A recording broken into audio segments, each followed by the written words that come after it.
crisis and the fact that our Congress today, you know, they've done nothing on jobs or immigration since who knows Who when. knows, yeah. Yeah, so we'll start with the governor's race then? Yeah, okay. right.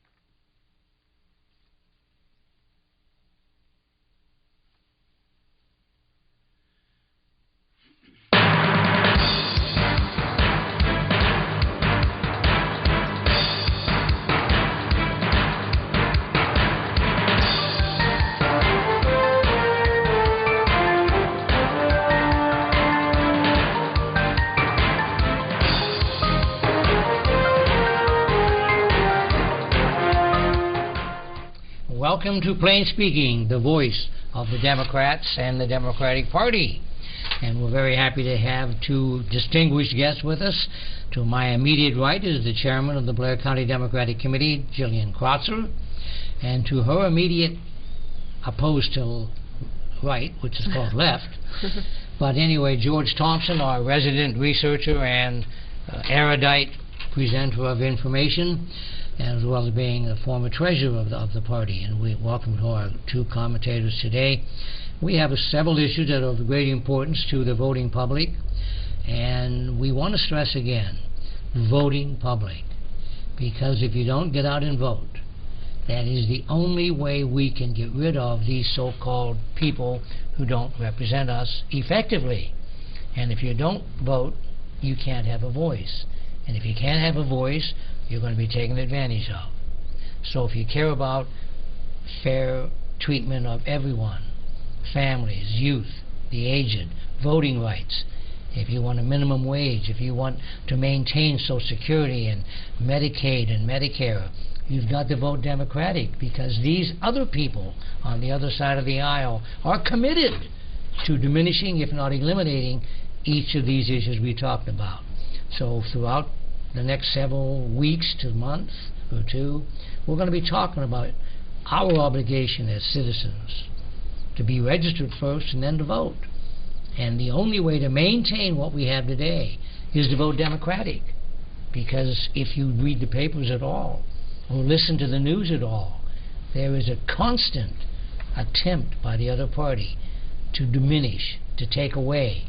So please, please, if you care about your own life and welfare, vote Democrat, because we are for you. And with that in mind, we're going to talk about a very important race coming up on November 4, and that's for the governorship of the state of Pennsylvania, the Commonwealth of Pennsylvania. So Gillian is going to start us off with some information and some personal observations about the race. Gillian. Sure. Well, you know, we've gotten some more polls in, and the polls put about a 25-point difference between Tom Wolf and Tom Corbett. And so Tom Wolf is ostensibly up 24, 25 points. Clearly those numbers are not going to stay that way. You know, we'll see, I would expect, some firming up of Republican support, you know, some Republicans remembering that they're Republicans as we get a little closer. But, you know, even when you put that in, you know, so there's 25% of voters are undecided at this point. So if every single undecided voter decides to vote for Corbett, then he might win. All of them. Which I think we all know that that's fairly unlikely. However, you know, that doesn't mean that we don't have to get out there and make sure that people know about the issues in this campaign and know about the candidates and get out there and vote for Tom Wolf. But, you know, it looks very good. I mean, your various political journals that are talking about this race are still calling him the most vulnerable governor in the country. People have said it will take a miracle for him to win. But, you know, we still have to do the work. Mm-hmm. And one thing about it, excuse me, George, one thing about this whole issue is with the Citizens United case from the Supreme Court, this has given the Republicans a better chance to buy elections, because, and also the redistricting, which we lost in 2010 because the House of Representatives or the General Assembly does the redistricting. So, but the money that is coming in is obscene, and there was, in the Altoona Mirror today, there was an article that the Republican National Governors Association is committing another $5.3 million on top of the $1.8 million they've already given him. And the whole thing is, there are other outside super PACs who are pouring money in, so they're going to be sending out this message, and we've got to have a message too. George? Yeah, well, one of the messages Tom Corbett is putting on television. Now, I notice Tom Corbett for governor is sponsoring these messages. I'm waiting to see what some of the PACs, when they put on ads, and I view them as ads, they're maybe related vaguely to the real situation, to the truth. But in any case, Tom Corbett recently is running ads locally here, and it's only in Johnstown, Altoona area and the Harrisburg area. He's, I guess, trying to relate Tom Wolfe to Barack Obama. In the ad, he's relating him to Ed Rendell, and you know, this is interesting. You know, in a way, why doesn't he talk about Tom Wolfe's policies? Tom Wolfe has an 80-page explanation of what he would do as governor.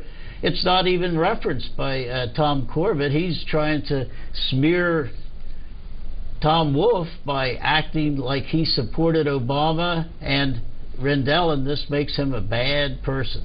Now that is not an educational campaign. It may work though in our own district here, because Barack Obama's standing in the polls is very low. So I mean, he's just trying to capitalize on that. I wish they had talked about issues, though, real issues. And well, we can talk about it. Yeah, well, I mean, I think he's really grasping at straws. I don't know if you've seen the ad that the Corbett campaign put out that had a supposed gaffe by Tom Wolfe he was at the Ag Fair, something, and Penn Ag. He said something about guns, and it was a small, like, it was a short, like, 3-second, you know, it was intended as a joke, and the crowd laughed. But in the ad, it's just the part that he said about guns. You don't hear the after effect. And they try to make it, you know, a big deal about how, you know, oh, maybe Wolf isn't, you know, for Second Amendment rights, or, you know, but the ad didn't go over well. These ads are not going over well. I mean, they're not helping him at all. Well, and that's the whole issue. And the thing I think that Tom Wolfe is trying to project, and you see his ads, he's not attacking from the standpoint of what he says. He's saying, you've seen these negative ads, but if you take a look at the record, here's a guy who raised your taxes, here's a guy who said he wouldn't, and that's not an attack more than a factual representation. And he said, I'm going to be a governor who's going to take care of the middle class. And he says it in a manner that appeals. And by the way, Tom Corbett, for the next 4 years in this campaign, has yet to say no taxes. See, he locked himself, painted himself into a corner 4 years ago. Tom Corbett did. Yes, he did. By saying he wouldn't raise taxes. Because the fact of the matter is, you needed to pay for certain state obligations, one of which is the pension, which I guess we'll talk about here. But Tom Corbett then had to walk around with this gasoline oil tax on the companies so he could say, well, I didn't really increase taxes. I mean, everyone knows it's a joke. You just need to drive outside of Pennsylvania and see the lower gas prices in other states. Pennsylvania's prices are a consequence of the tax, I'll call it that he placed on the oil companies on the oil production and gasoline production. And, you know, he's kind of backtracked lately on his statement that he wouldn't raise taxes in the first term. He said, I think that people understand that in order to maintain certain things that we do, that we have to increase revenue. Well, what he's saying in a obfuscative manner is that it's a tax, but I'm not going to call it a tax. I'm going to call it raising revenue. Yeah. You know, and that's the whole thing. It's being less than truthful. Absolutely. Well, right. I mean, because he underfunded education, the local school boards had to make up the difference in the lack of state funding, and so property taxes went up. That is an accurate statement that Tom Wolf is running in his ads. 85% of the school districts have been forced to increase their property taxes because one of the reasons is Tom Corbett has failed to adequately fund from a state level the school districts. Absolutely. And, you know, I mean, Tom Corbett has completely failed to tax, you know, the industries or people that could afford this tax. I mean, for example, the severance tax. Every other state that has natural gas and oil has a severance tax, except Pennsylvania.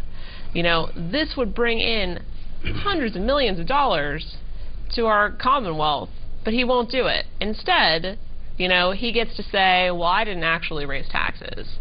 But because of underfunding the schools, school boards have to raise them, and then school boards have to do his dirty work for him. Yeah, I mean, he called the tax, he did tax it a little bit, he called it an impact fee. All right, well, okay, now what is this impact fee? How is this different than simply taxing the Marcellus shale industry? Well, see, that's part of the lies and half-truth that we face every day coming from the other party.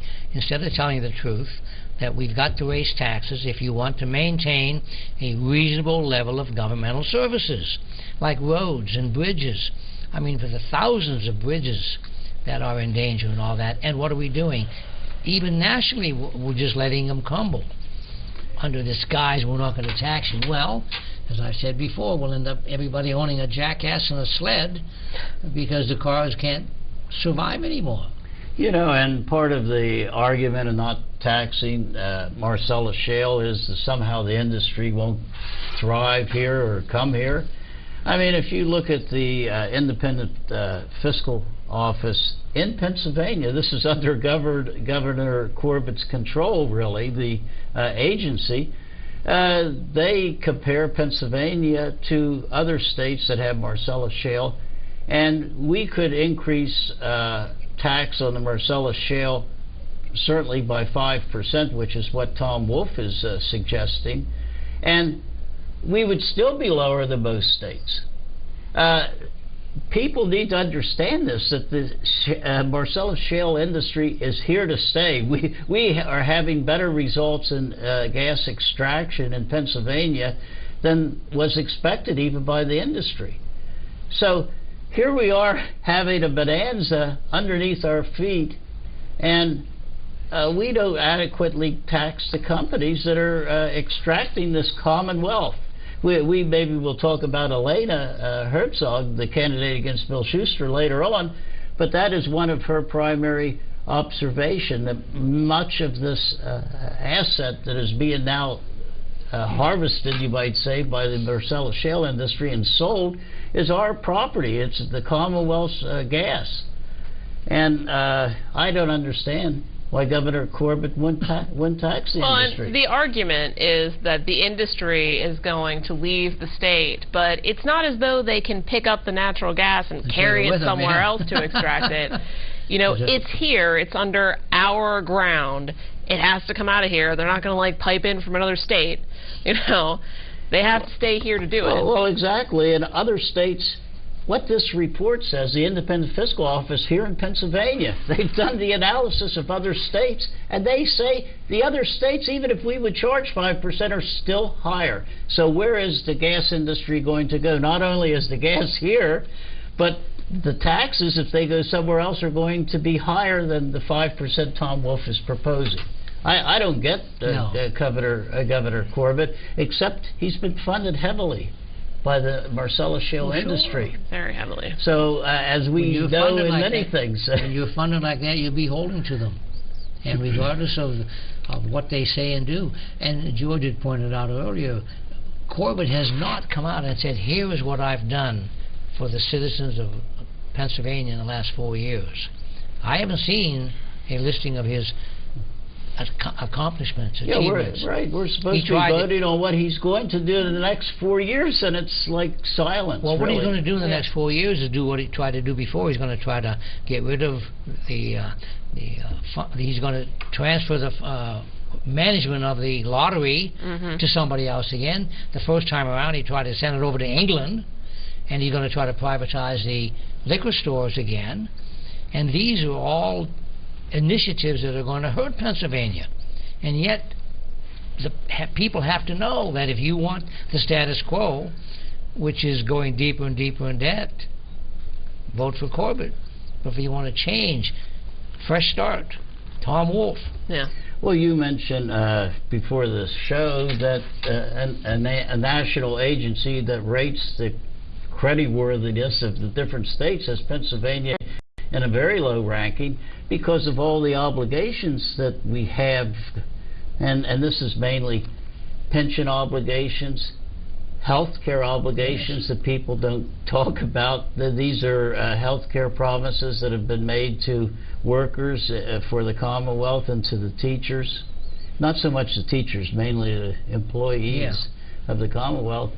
And it's not being funded. And so, and then we have a way. Pennsylvania always has to live according to the budget. You hear this all the time. We don't have the ability, like the federal government, to go into debt. Well, that's simply not true. As we can see with the pension debt, as we also see with bonds that are being floated to pay for highway projects.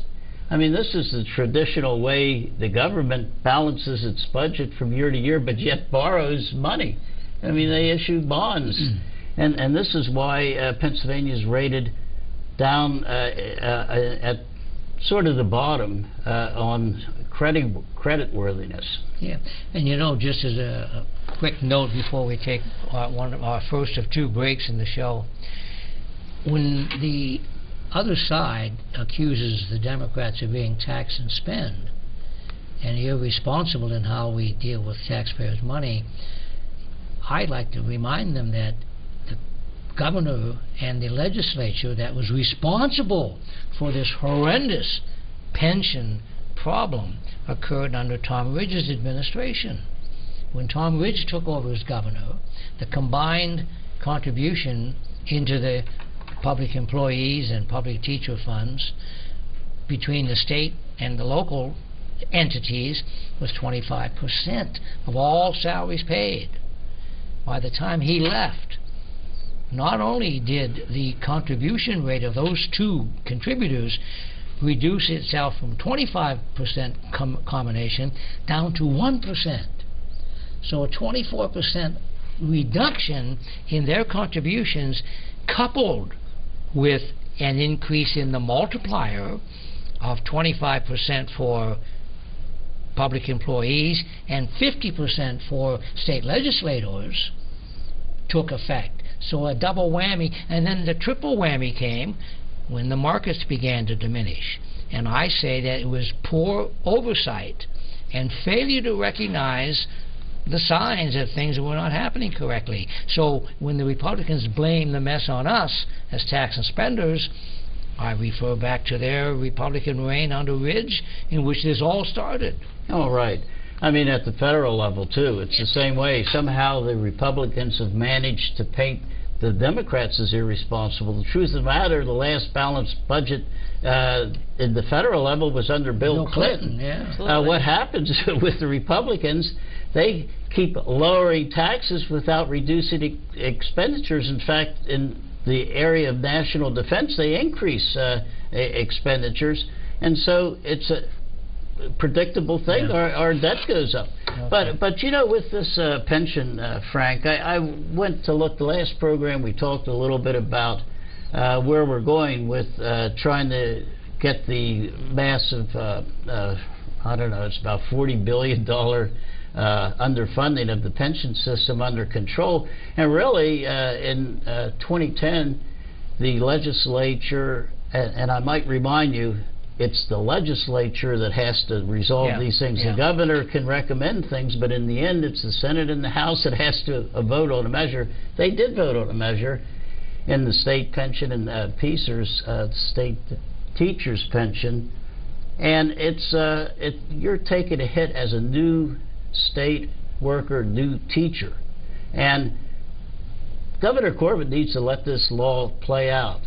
You know, he's trying to again defer payment of obligations that the state has accrued by not putting in money. Governor Corbett continues to try to do that. Act 120, which is the 2010 law, they have mandated contributions the state should make, and admittedly they are putting a lot of pressure on budgets, because it's a lot of money that the law has mandated the state contribute. Right. Well, and same with our county commissioners. They're doing the same thing. They're supposed to be putting in a certain amount, and they're not.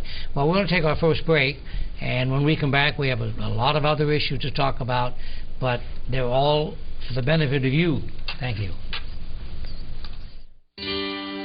My Jamie, she was my baby girl, my precious baby girl.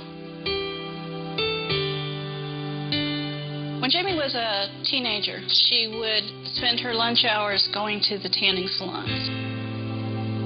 I didn't realize how dangerous they were.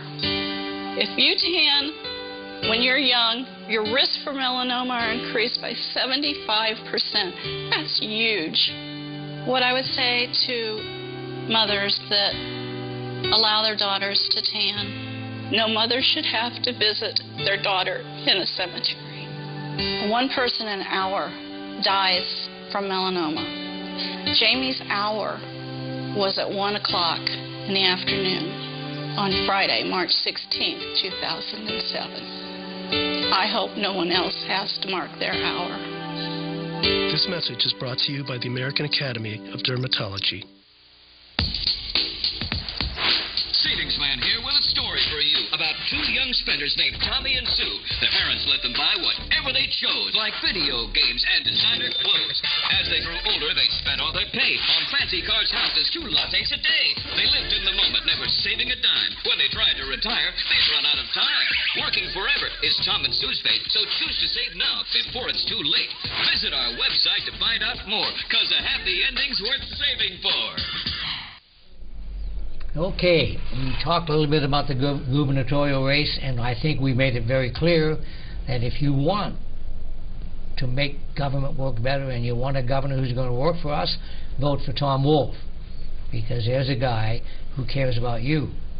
And Gillian is going to talk a little bit now. We got into this expenses and deficits, and here we had a big controversy over the Affordable Care Act, and Tom Corbett came up with an alternative to it, which was just absolutely horrendous, and Gillian has done a little work on that, and we'll let her get into this. The alternative that he came up with, of course, was Healthy PA, and sounds nice, but there were some portions of it that were not so great, and so he had to submit Healthy PA to the federal government to see if they would accept it as an alternative to just expanding Medicaid, which would have been so simple and so quick, and so many people would already have health insurance. And save $800 million. Save $800 million. We spent $800 million, and that's great. So what he wanted, some of the things that he wanted to do that he does not get to do now are that he wanted to impose blockout periods to punish people who couldn't afford to pay for their health insurance. He can't do that. However, he did have something in there. So for people who make more than a certain amount of money, and I believe it's something on the order of $11,600 odd, have to start paying a portion of premiums. So if you make $11,000, and I'm not positive whether it's, I believe that may be a single person. If a single person makes $11,000 a year, they have to start paying a portion of their premiums. Now, $11,600 is not a lot. No, hardly. For even a single person, that is hardly enough to get by on. And the idea that at that point we expect people to start paying, you know, premiums for their Medicaid seems a little ridiculous to me, but that's just me. He wanted to make premiums depend basically on how well you jumped through hoops to prove that you were looking for a job, even if you were disabled.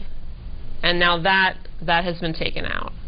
And because, look, people harp a lot on the idea that people who have Medicaid aren't working and they're just taking my money. Look, lots and lots and lots of people on Medicaid are elderly. They are disabled. There are children benefiting from these things. And this is not people that just don't have a job because they don't want a job. This is people who, for whatever reason, can't have a job. Or, it's not like employment abounds at this moment in any case. So, regardless, that was taken out. He wanted to drastically gut benefits. Now, the Healthy PA has several different benefit plans, and that has stuck around. And it is a little complicated to look and see, who gets what and which benefit plan covers how much, and there are some limits that aren't necessarily there in traditional Medicaid. So some of the things that he wanted passed through, but a lot of the worst parts of it got stripped away. Yeah, and in my mind, what he was doing by proposing this Healthy PA is simply saying, well, I did not accept Obamacare. I mean, really, this was a political decision, because if you looked, I've stated this in different programs, this actually saved just the expansion of Medicaid, saved Pennsylvania money, and brought in people to coverage. And this is not just me saying this. This is the Pennsylvania Economy League. The Republicans always refer to the Pennsylvania Economy League for, let's say, the city of Altoona's operation. They've done it. Yeah. The RAND Corporation, a respected research group, they also stated that Pennsylvania would literally save money. Now, how could this be possible? Well, the reason is because for the first 3 years, the Affordable Care Act was 100% paid for by the federal government. And by the way, I know it is taxpayer money, but we're paying it whether we accepted that 100% payment or not. And it would have come from the national government, not our pockets. All right. I mean, our taxes at the federal level did not change depending on whether we accepted the Affordable Care Act 100% reimbursement or not. So, to me, this was a no-brainer. And after the first 3 years, it's 90% reimbursement. Now, this is different from the Medicaid has been around forever. And it's what we're talking about under Obamacare is an expansion of who is eligible for Medicaid. And the reimbursement for the people that were already eligible was generally around 50%. I think the last year it was 53% federal money, which is different than under the expanded Medicaid. For those new enrollees, it's 90% federal money. So, to me, Governor Corbett made a terrible mistake. In order to appease the Tea Party people, he didn't accept what was an obvious benefit to Pennsylvania, because he didn't want to be accused by the Tea Party of going along with Obamacare. Right. And in fact, in the ad against Tom Wolf, this is one of the themes. They have these poor people sitting around a doctor's office, apparently getting medical treatment from physicians that they don't choose or something. Now, what is this all about, that you can't choose a physician? Under Medicaid, you could go to any physician. Right. Admittedly, the rates are so low, what the physicians get paid, some of the physicians won't see, or they limit. They 10% of their practice they limit for Medicaid.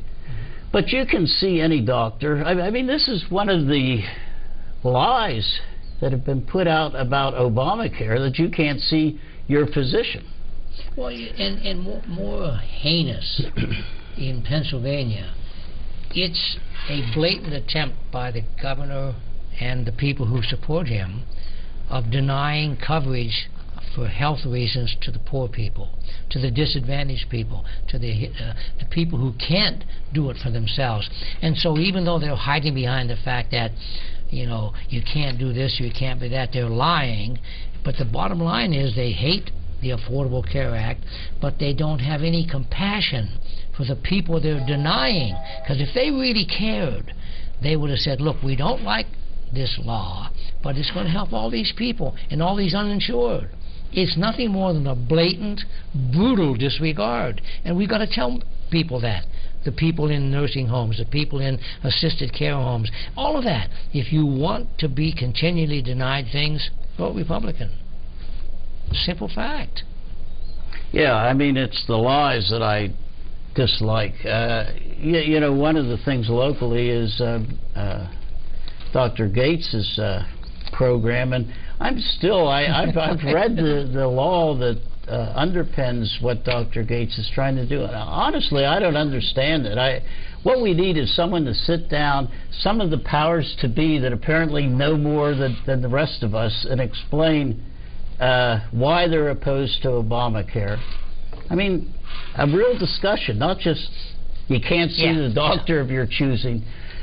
We've been under Obamacare with the subsidized part of it, buying insurance on the exchange, the market exchange.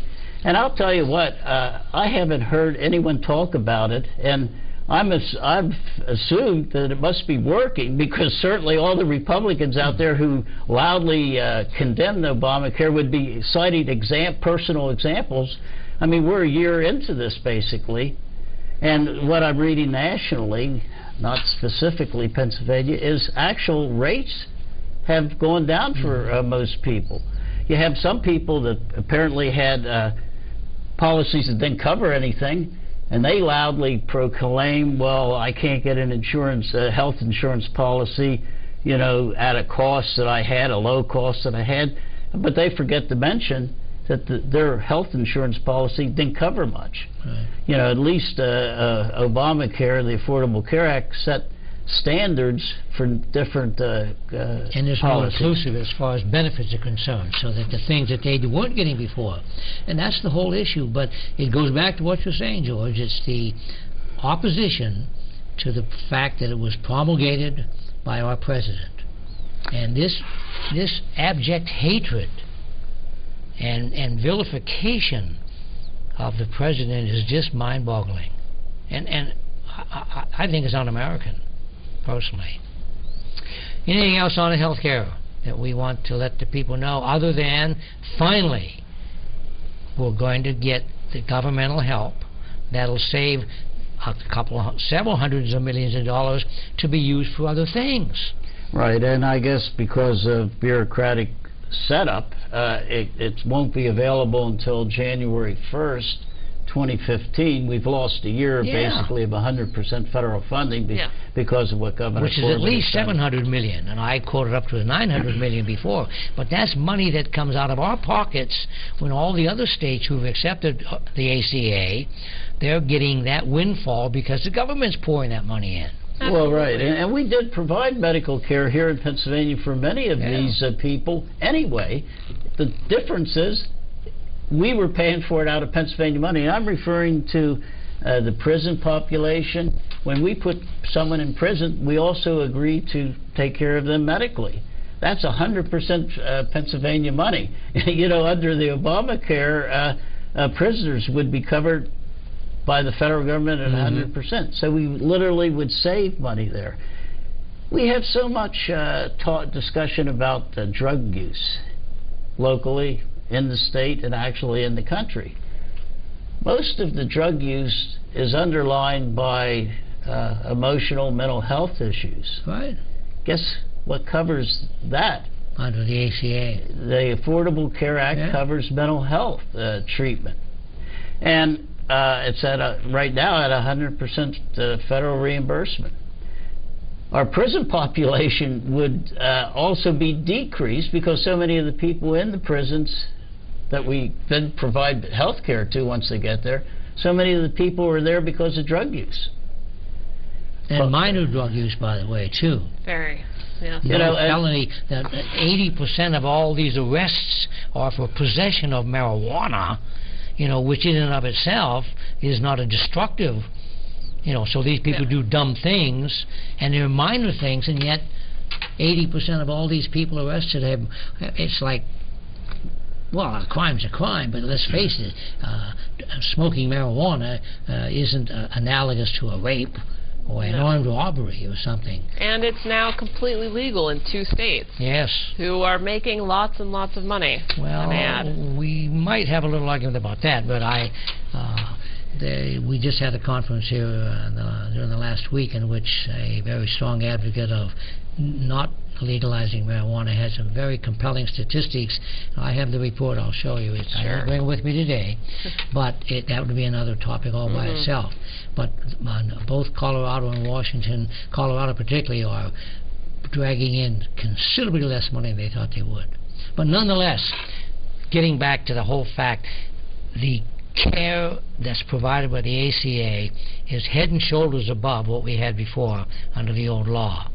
And we want to segue into the next topic by saying, if you want to elect somebody who has a sense of compassion and understanding for the needs of everybody, with a particular emphasis on the people who are now being denied, we have an excellent candidate who's running for the 9th Congressional District against an incumbent who has no concern. And by the way, one of our solid Democratic friends who's usually on this panel, Marcia Hunter, had an excellent editorial response to Bill Schuster's rather pointed, obfuscative letter or report to the Altoona Mirror a couple of weeks ago. So we're going to talk about Alana Hartzog, and I know Gillian is very active in dealing with that campaign, and George is well aware of it too. So we're going to talk a little bit about what we can do, or what you should do, voters, to get rid of a guy who doesn't care for most of you with a woman who does. Well, Frank, Alana is an unknown quantity, and I guarantee you the Altoona Mirror, the Altoona TV stations, they will keep her an unknown quantity. So for all the people out in our area here who's watching public access, you probably won't hear anything about Alana Hartzog. Go on the internet, search for her name.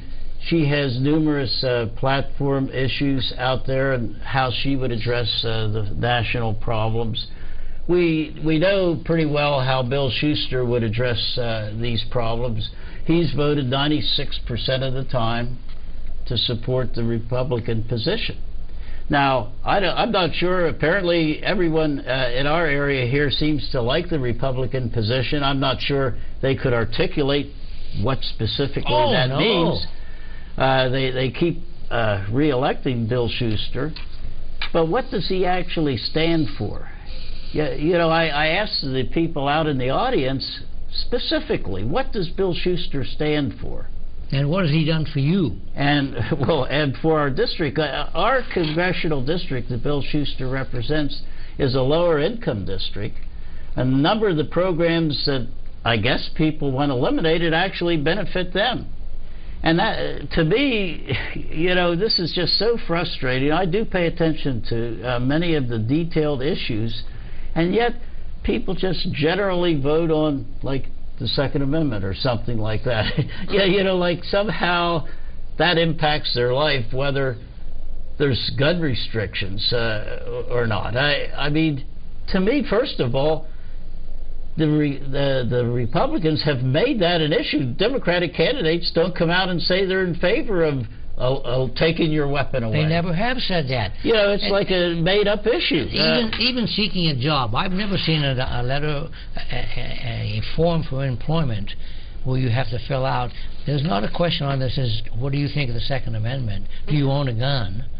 That has nothing to do with the way governments run.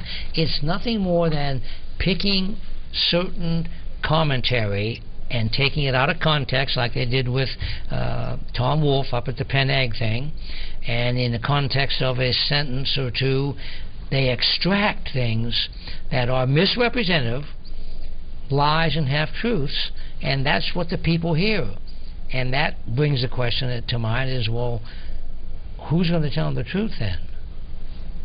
Well, you're not going to hear it from Bill Schuster. He's silent. I mean, talk about someone who just keeps running without saying anything. Well, what do you think Bill Schuster's position is right now on all the trouble that's going on in Iraq, Syria, Ukraine? I mean, he'll sit back and say nothing. Well, what is his position? I'm sure he's going to criticize President Obama, who's been forced by all the events to try to get coalitions together, which is what he's said all along. President Obama has said all along. But Congress, they're on vacation still. The Senate and the House, they're non-existent in what's going on in these countries. Well, what is the problem here, Bill? You're supposed to be representing the federal government in our local area. I'd like to know where your position is. And by the way, if you yell, well, we should go in there militarily, what I want to also hear is, well, what programs are you going to cut out at the federal level, or what taxes are you going to raise? Yeah, that's the whole issue of ignorance is a real serious problem. You know, Governor Christie, as the chairman of the National Republican Governors Group, has been going around the country, and just the other day at one of the states that he was at, he was asked about the ISIS situation in Iraq and Syria and all that, and he made some bumbling remarks that were just totally challenged by the people who were listening to him, and he finally had to admit, well, I'm really not up to snuff on these issues like that. Well, here's a guy who's hinting that he might want to be president, and to admit publicly that he hasn't taken the time or made an effort to find out what is happening here, so that when he's asked a question, which is legitimate. Sure, yeah. Now here Rand Paul has come out and upset a lot of people. He says he now thinks we ought to bomb Syria. Well, I think his father's jumping up and down and saying, my son, what are you saying? You know, that's the anti-libertarian point of view. But here's Rand Paul now, who wants to be president. So, I mean, this whole idea, why won't Bill Schuster take a position?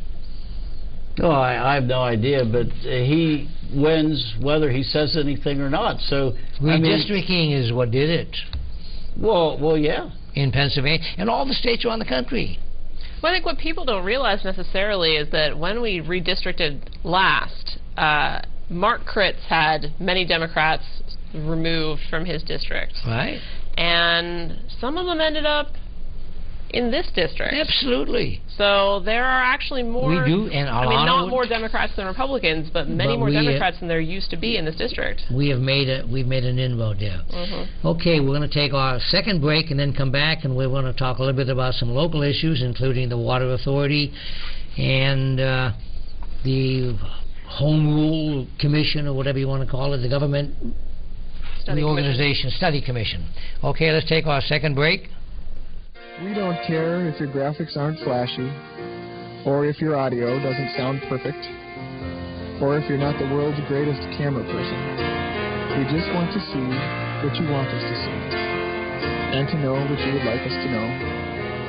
Your local public access television station has tools and resources to make this possible, so that we can see what you see. It's the freedom to communicate, and it's only on cable.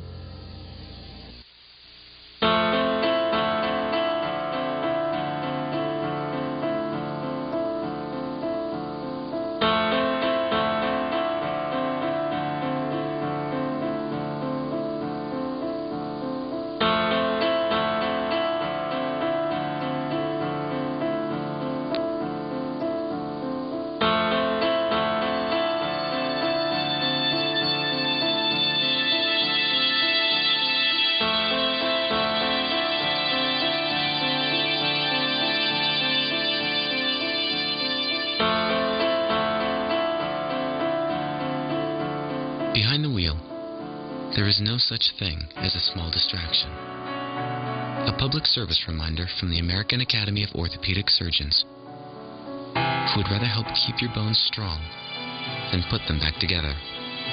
Speak out against distracted driving at decidetodrive.org. Okay, thank you for watching and listening And remember, you've got to vote your interests, and that interest is promulgated by the Democratic Party, and you've heard innumerable instances of which we have been on the winning side and on your side. And you just have to take a look at the things that the Republicans want to take away. Now, taking away, I don't know, the Altoona Water Authority. Somebody wants to take away the local control of the Water Authority. Now, some of you have listened to the local TV stations, read the Altoona Mirror, that the City Council has again come up with an idea of unloading the Altoona Water Authority. Now, have you guys been paying attention to the Yeah, I've been paying attention, I mean, although there's not a lot of detail. Right. Yeah. The thing that is very ominous right now, and I happen to have had the opportunity 15 years ago to serve on a committee that was appointed by the City Council at the time to sell it. And we interviewed 4 or 5 companies, as I recall at this point. And the thing about it was that we concluded, after listening to 4 or 5 presentations by these corporations, that it wasn't in our best interest for several reasons. One of them being you will not have the level of control, because right now City Council appoints the governing board of the Altoona Water Authority, and they are the ones who can set the conditions and the rates locally.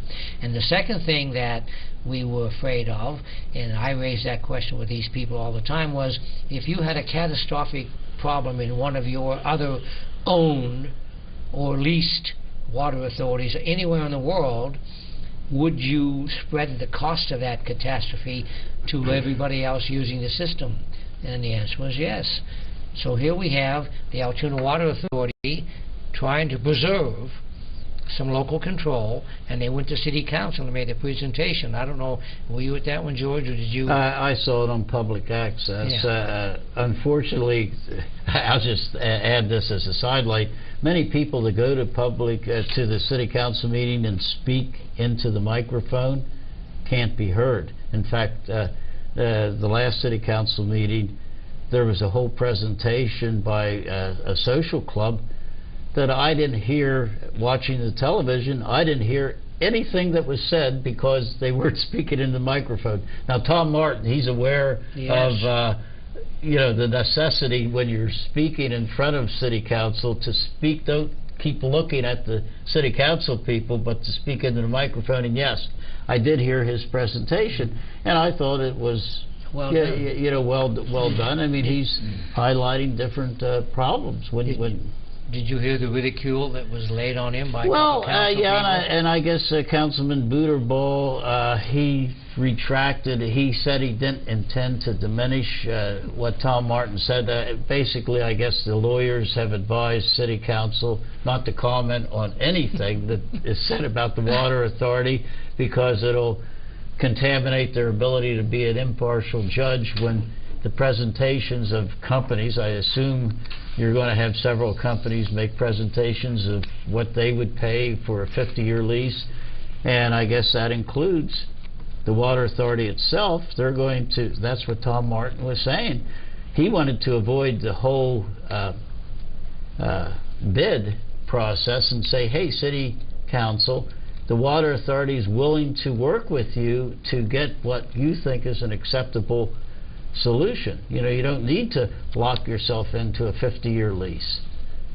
Now, really, also ABCD, the Altoona Blair Development Corporation, supposedly has made a presentation too, although I searched all over ABCD's website to find out what this presentation was. It wasn't there. City Council, the City of Altoona, their website doesn't have any information, so you're sort of left in the dark about what is being discussed. Well, which is a shame, because one of the things, the arguments I heard about having ABCD Corp be involved, if it eventually becomes a fait accompli where they will indeed lease it, that the ABCD Corp, being a quasi-governmental agency, will have a lot easier means of getting low interest rates for any kind of construction or improvements to the system and so on, whereas a private company would have to assess the people in the system for any kind of repairs or updates or modernization, whereas ABCD Corp would have the advantage because they've raised money for all kind of economic development issues since they've been in existence. So at least if we could hear what their proposal is. I've not seen it. No. The only thing that talked about some more specific information is the original idea that was presented to City Council by a representative of, I guess I'll call it a hedge fund. These are people that would be raising the money and in the process of raising the money for an entity to operate the Altoona Water Authority. Of course, they would make money. And, you know, he painted what I view as a scenario that is compelling. You know, he said that if Altoona would lease for 50 years, they could pay off all their debt. And they wouldn't need to, they would honor all labor contracts and wouldn't furlough existing water authority employees. They would also improve or at least maintain status quo all the infrastructure involved, the reservoirs, the pipes, and, you know, it all sounds good, but, you know, it's just a dream that's being painted by this financial advisor until you actually get companies that would give bids and say what specifically how much they would pay. Not to mention the status quo for, you know, the reservoir and the infrastructure, et cetera. What does today's status quo for the infrastructure look like in 50 years? That's the point. And is that the status quo that we're looking at? Right. And are they going to build into their one-time financial gift? Or are they going to build in the cost of living increases of everything government uses? And what about the future contracts, wages, benefits, and everything? That 170 to 240 million sounds good, but like Gillian said, does that take into effect all of the increased costs that you're going to incur 20, 30, 40 years from now? No, it doesn't, because they have no idea what's going to be the cost of construction, maintenance, improvement, modernization. You have no idea. Yeah, they just had an article about dams that the city water authority have. Right. Yeah, they have mandates to repair some of the dams. I mean, this is definitely complicated, and and it's hard to give. I can't give an opinion because all the information, the detailed information, is lacking. Yeah. And maybe City Council has taken that approach too. But you see, that's where the citizens have to be heard. I mean, we've said this before. Right. Don't sit around and complain or question or wonder why. If you have an opinion or you need information, everybody ought to be inundating City Hall with, we want information. We want to know what you're talking about. We want to see all of these things. And we don't do that. And I keep admonishing sometimes, but encouraging people to go to City Hall meetings. I know George goes with some regularity to hear firsthand, or at least call in and say, look, I want this information. Or is it on your website? Because if we don't let them know what we think, and the same thing goes with McGinnis and Eichelberger and whoever's going to take over Jerry Stern's seat, and all the way up through the national level. If you don't put these people on the questioning block, we're not going to know. The second thing that I think we are looking at when it comes to the city of Altoona, and everyone's heard, there was a commission formed, and they've been meeting to decide whether or not we should change the way we govern the city. George, have you heard anything lately that would make you feel comfortable that... Well, there's nothing lately that I've heard. You can go on the city website, and there's a link to YouTube presentations of all the meetings. It's rather boring, I have to admit, but as a retired gentleman, I've been able to watch many of them. And really, I don't know what the recommendation is. I mean, you hear rumors that they're going to change from a strong city manager type of government, which we currently have, to a strong mayor type of government. I'm not even sure what that means, because it's a concept that lacks detail. You need to see... Well, I understand there's a 47-page report that will be coming out, and I don't know how it's going to be disseminated to the public who has to vote in November for this. Right. So I think if we know anybody on the commission, we ought to ask them, how do you intend to meld this 47-page document into something that is going to have some impact on the voters, because nobody, or I shouldn't say nobody, few people are going to have the ability to read through the whole 47-page document in a timely fashion to vote in November. No, exactly. So we can encourage them to come out with a very objective analysis in a shorter form. Okay, let's take a quick look at any commentary on what's happening with ISIS and the national. You know, there's a lot of criticism being labeled against our president for being ineffective, for being no strategy, and we hear Lindsey Graham and his friend Warhawk McCain, you know, go in there and bomb them in, and you hear the chairman of the Intelligence Committee in the House criticizing the president. You hear our own Democratic Senator Feinstein saying the president's being too cautious. Well, in my mind, we need a coalition of other governments if we're going to go in there, and it just takes time. Actually, in Iraq, we thought we had a consensus government, a compromise government, but as it turns out, Maliki, who was a Shia, and I don't pretend to understand all this animosity between the Shia, the Sunni, and then of course the Kurds, which is sort of another group of people that happen to reside in Iraq. We thought that Maliki and his government was going to be representing all the groups in Iraq, and as it turns out, apparently he wasn't, because as soon as ISIS attacked our weapons supplied troops in Iraq, they left. All the Sunnis ran away. And it ended up that ISIL ended up with our military weapons. So this is the problem if you don't think things out. I mean, and I'm not even sure we can think things out, because it's the other governments that are involved in this. It's easy to say go ahead and bomb, but what about the collateral damage, the innocents people are going to die? You know, this whole issue of just bombing and going in and taking, or to make them democracies, these countries and these cultures are not democratic by nature. For thousands of years they've been very autocratic and very tribal.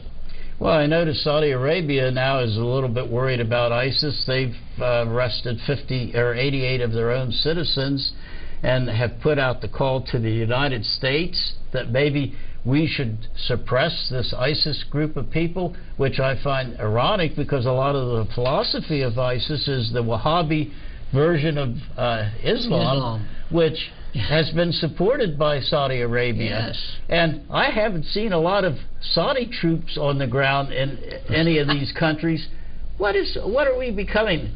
Mercenaries for other countries? And by the way, a mercenary ends up getting paid.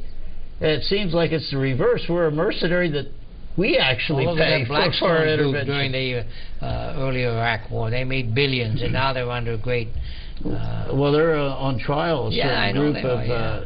Tom Friedman had a great editorial commentary yesterday in the New York Times about this ready, aim, fire, ready, aim, this whole history of how we have had to revamp and reevaluate. And yet, where are we today? We're no better off today in most of this Middle Eastern controversy than we were before the missteps of the Bush administration. Well, I got the signal that time again has transpired. We appreciate your attention. Remember that the Democratic Party, and you see it on your screen, get a hold of us we have a website, we have a Facebook page, and Chairman Kratzer is doing all that she can to get you folks involved in getting some work done this Saturday. It would be one of the first times we're going to get out there and do some phone calling and canvassing. So please vote Democratic, because if you vote for us, we'll take care of you. Thanks again, panel. Appreciate that. We'll be back soon.